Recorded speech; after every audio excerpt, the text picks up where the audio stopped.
Je vous ai parlé tout à l'heure de la région de Corse. Corse, que les médias occidentaux ne cessent de nous rabattre les oreilles avec cette histoire de course.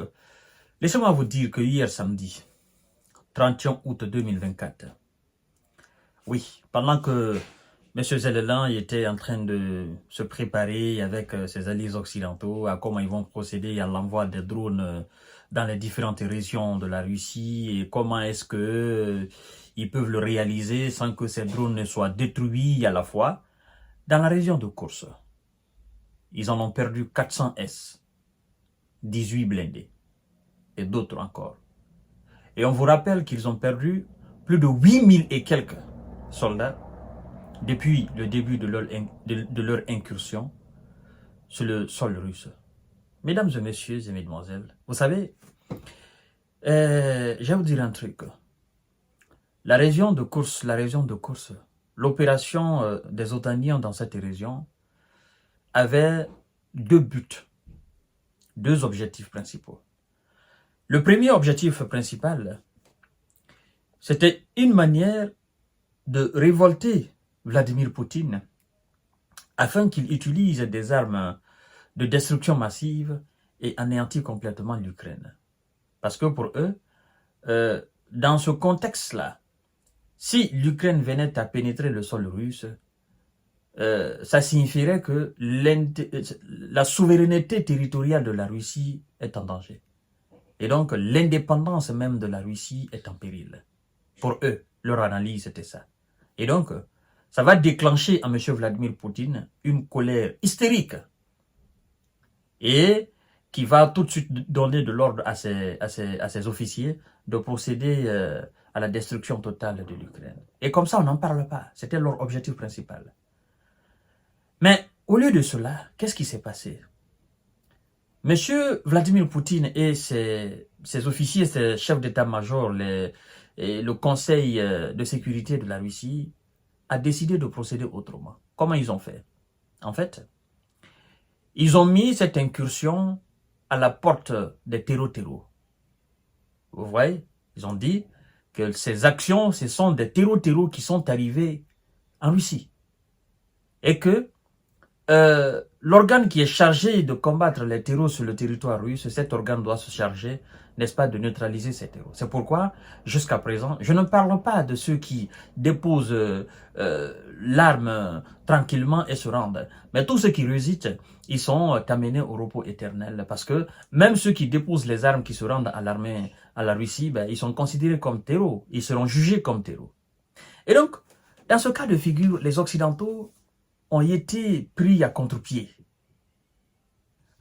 C'est un piège qu'ils avaient envoyé et ils sont tombés dans leur propre piège. Et le deuxième objectif était que le peuple russe soit inquiété, qu'il y ait une division au sein du peuple russe et que ce peuple-là se révolte contre M. Vladimir Poutine. À la place de cette révolte, qu'est-ce que le peuple russe est en train de faire? Les jeunes Russes patriotes, on ne les demande même plus. Hein. Eux-mêmes, ils viennent intégrer l'armée pour libérer leur territoire. Voyez. Donc, chaque action des Occidentaux qui vise à fragiliser le pouvoir de M. Vladimir Poutine, en fait, renforce davantage M. Vlado et son peuple. Renforce le lien qui le lie à son peuple. Parce que il y a un adage en Russie, clairement, comme l'a d'ailleurs dit M. Piotr Tolstoï à un moment donné, quand on l'invitait sur les plateaux de télévision LCI BFM TV. Il a dit que l'Occident, surtout les États-Unis qui sont à la tête, ne feront pas cadeau à la Russie. Il dit que dans ce cas de figure, la Russie se doit d'être très disciplinée, d'être très courageuse et d'être très structurée, d'être très forte pour répondre à toute éventualité. Et c'est ce qu'on est en train d'assister.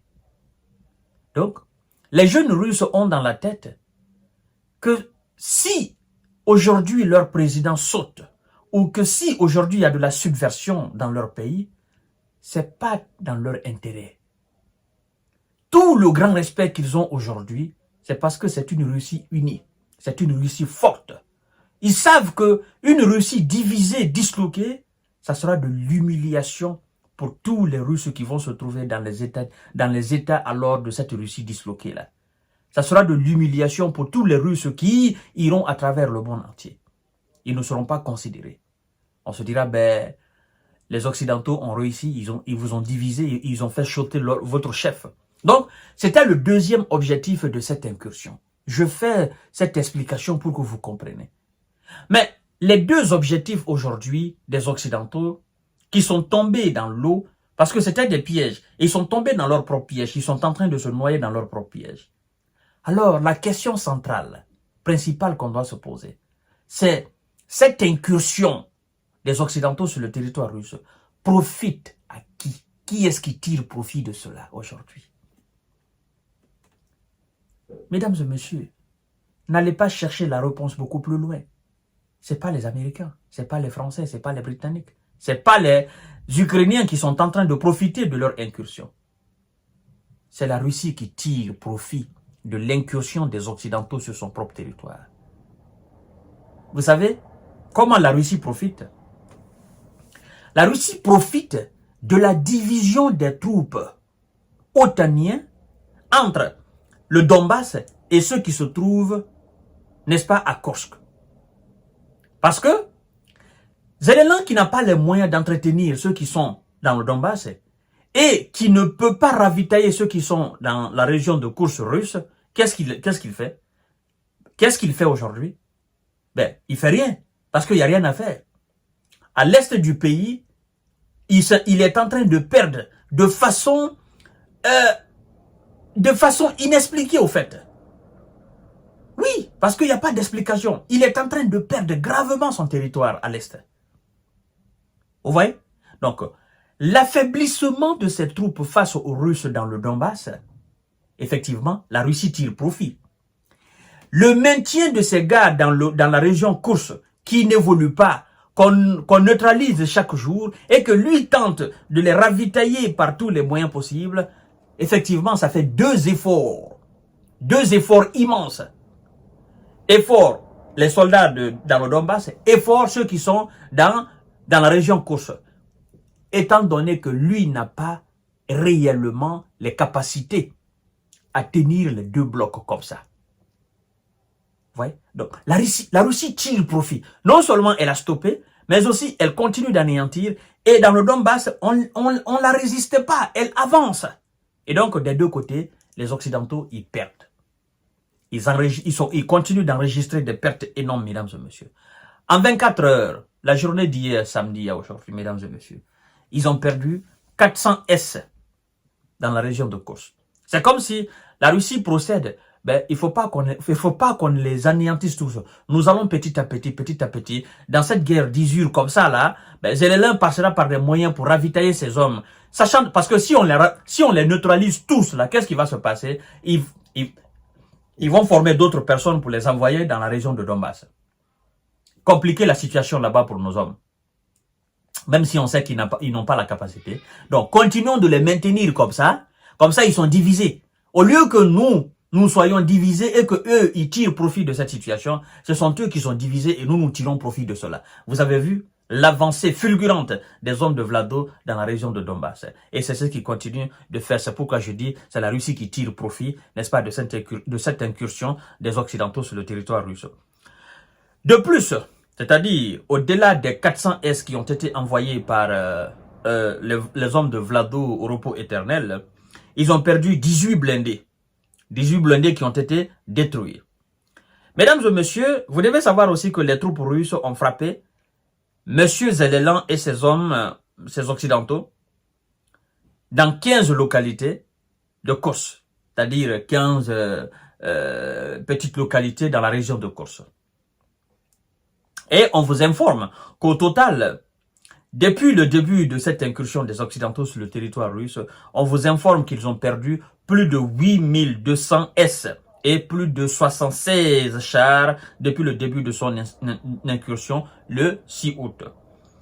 Alors, Le ministère de la Défense nous informe que l'opération de destruction des unités de M. Zelenin et ses supplétifs occidentaux sur l'axe Kursk se poursuit. Donc, il ne stoppe pas. Et vous voyez, mesdames et messieurs, donc nous disons tout simplement que Zelenin a mis ses propres doigts dans ses propres yeux.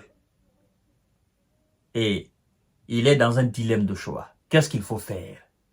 Pour lui, qu'est-ce qu'il faut faire? Il n'y a rien à faire. Il va perdre ses hommes dans le nord, il va perdre ses hommes, n'est-ce pas, dans la région de Donbass. Et dans tout ça là, les Américains viennent de faire une déclaration monstrueuse encore, une déclaration vraiment, une déclaration désespérée, c'est du désespoir total. Ils viennent d'anéantir même les espoirs de Zelenin. Nous allons voir tout à l'heure, n'est-ce pas, il s'agit de quelle déclaration des États-Unis d'Amérique. Mesdames et messieurs, continuez à partager la vidéo dans tous les groupes possibles. Merci beaucoup.